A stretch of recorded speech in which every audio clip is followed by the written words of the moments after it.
Nah, sekarang bisa dilihat di sini, ya, bisa dilihat di sini hal-hal yang harus diperhatikan. Hal-hal yang harus diperhatikan di dalam mengolah lahan.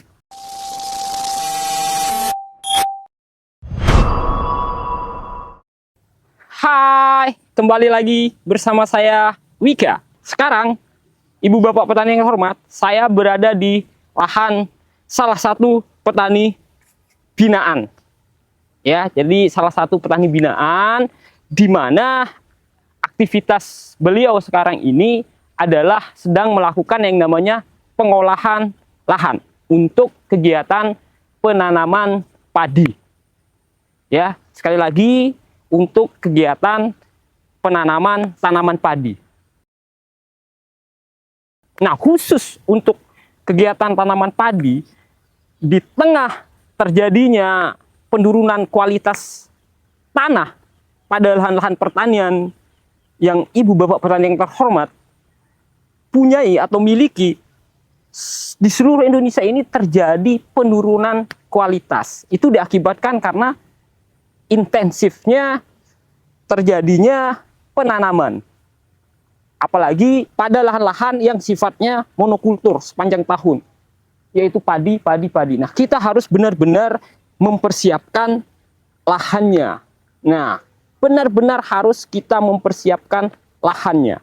Saran saya untuk Ibu Bapak petani yang terhormat, untuk tanaman padi itu tidak bisa menggunakan pengolahan tanah dengan sistem no tillage atau tanpa olah tanah, TOT.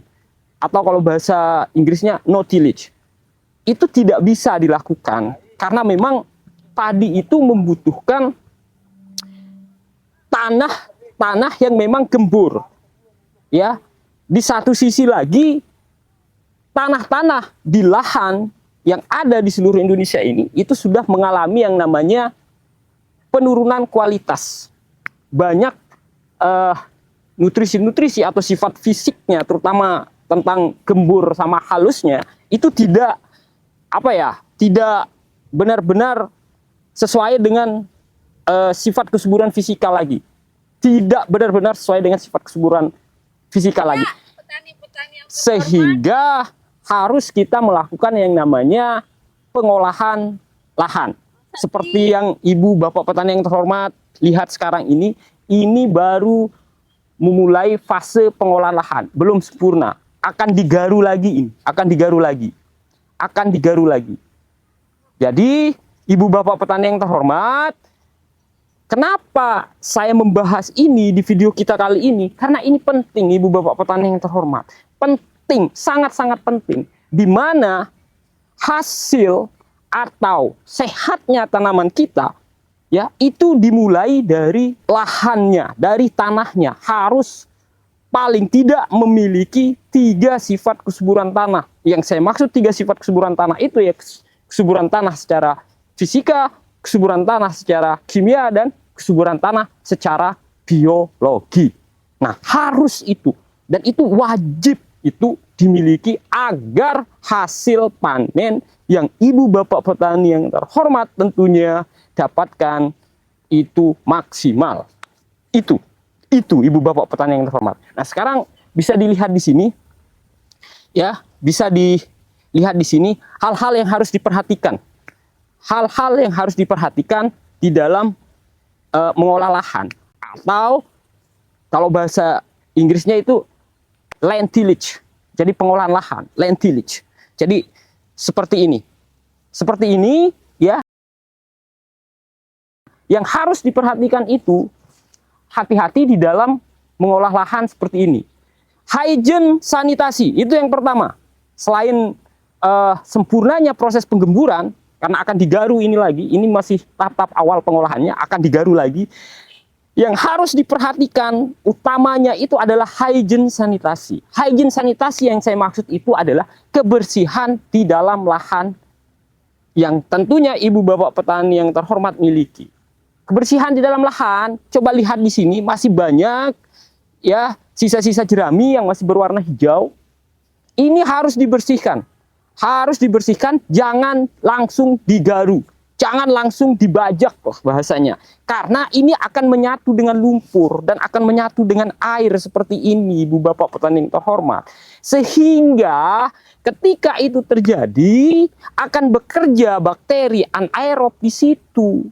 Bekerjanya bakteri anaerob itu untuk mendekomposisi sisa-sisa jerami atau sisa-sisa rumputan yang masih hijau ini, ya, yang seperti ini, Ibu Bapak petani yang terhormat.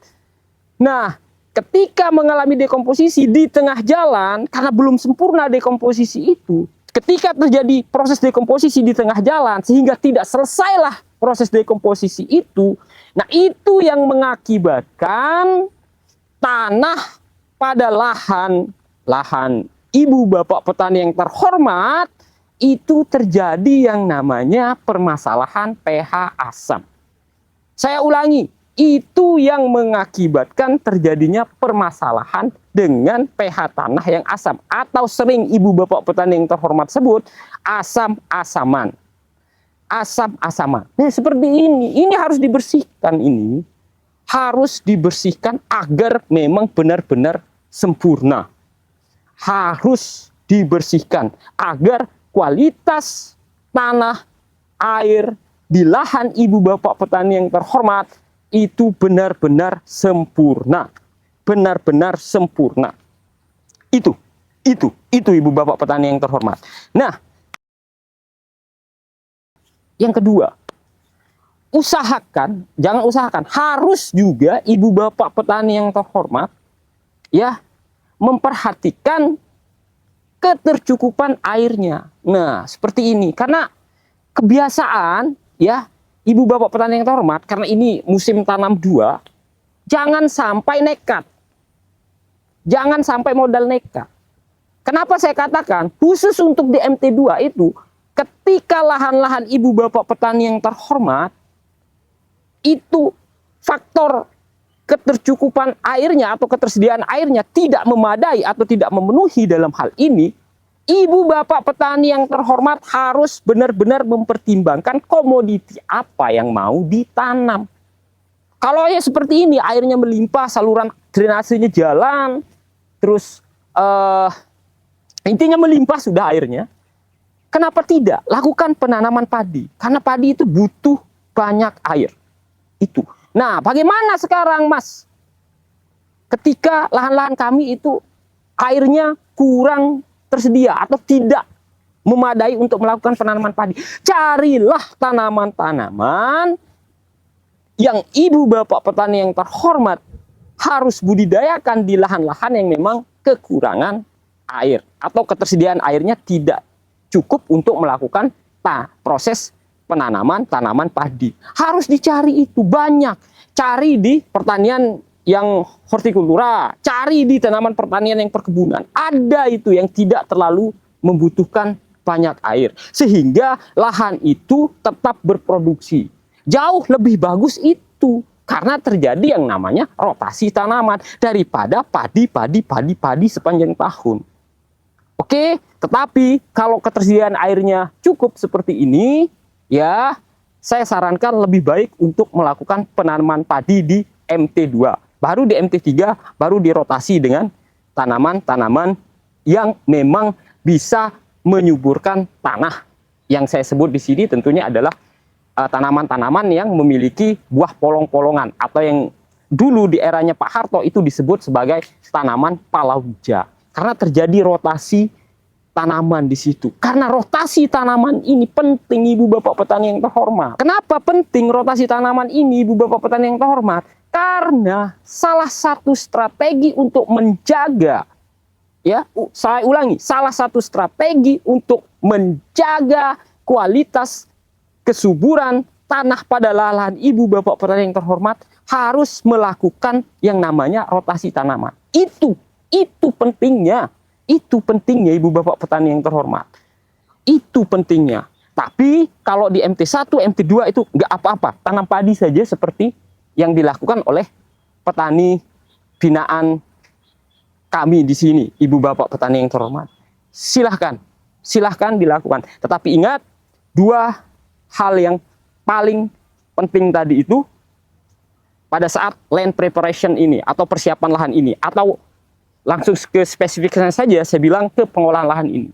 Yang pertama itu tadi itu adalah hygiene sanitasi, kebersihan. Karena sisa-sisa jerami ini, sisa-sisa rumput yang masih hijau ini, kalau dia digaru atau dibajak terus menyatu dengan lumpur, menyatu dengan air, nah itu potensi terjadinya pH tanah yang asam itu sangat tinggi. Sudah saya jelaskan kenapa bisa terjadi seperti itu. Yang kedua, ibu bapak petani yang terhormat, lihat ketersediaan airnya. Karena kalau ketersediaan airnya itu cukup, lakukanlah penanaman padi di MT2. Tetapi kalau memang tidak cukup di lahan-lahan tak ada hujan, mungkin ibu bapak petani yang terhormat ada yang memiliki lahan tak ada hujan, hanya mengandalkan air hujan. Jangan sesekali melakukan kegiatan aktivitas menanam komoditas padi. Carilah tanaman-tanaman yang memang tidak membutuhkan air terlalu banyak. Itu kesimpulan dari apa yang ingin saya bagi pada saat ini, ibu bapak petani yang terhormat. Sehingga ibu bapak petani yang terhormat, bersyukurlah punya lahan luas seperti ini. Ini harus disyukuri. Harus disyukuri. Harus benar-benar disyukuri. Cintailah lahan-lahan ibu bapak petani yang terhormat. Perlakukanlah lahan-lahan ibu bapak petani yang terhormat sesuai dengan SOP atau kaidah-kaidah yang memang benar, yang memang baik di pertanian, sehingga ya ketika lahan, atau saya spesifikkan lagi, ketika tanah-tanah di lahan ibu bapak petani yang terhormat persiapannya sudah bagus, terpenuhi 3 kesuburan tadi, yaitu kesuburan fisika, kesuburan kimia, dan kesuburan biologi, ya ibu bapak petani yang terhormat, tentunya akan mempengaruhi, sangat mempengaruhi malahan pertumbuhan dan perkembangan tanaman yang tentunya ibu bapak petani yang terhormat akan budidayakan di lahan tersebut. Sekian, itu saja yang bisa saya sampaikan pada video kita kali ini. Semoga bermanfaat dan semoga bisa menambah pengetahuan ibu bapak petani yang terhormat tentunya. Saya Wika undur diri.